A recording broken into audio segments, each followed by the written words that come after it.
aucun projet national ne peut se tenir sans un projet culturel national.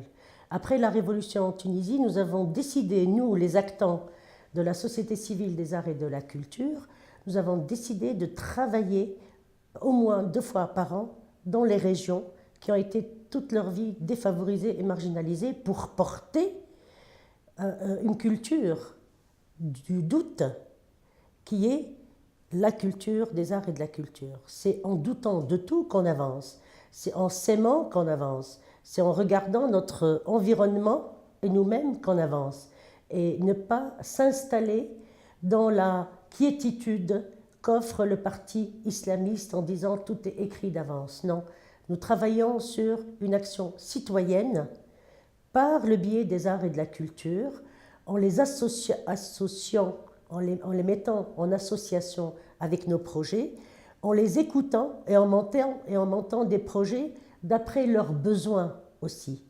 Mais le plus important, c'est de faire ce link entre le littoral de la Tunisie, la capitale, et l'intérieur du pays. Ce qui est extrêmement important, et le plus important, c'est que la Tunisie est un pays, c'est vrai, de 11 millions seulement d'habitants, mais plus de 50% en moins de 20 ans.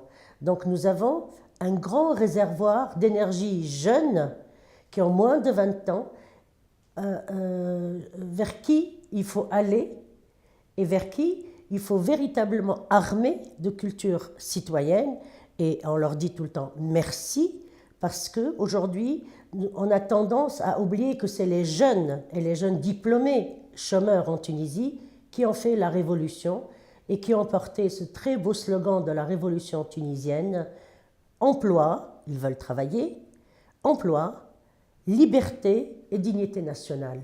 Et en soi, ce slogan est déjà un programme pour nous, culturel, socio-économique, et qui se rapporte à la Déclaration universelle des droits de l'homme.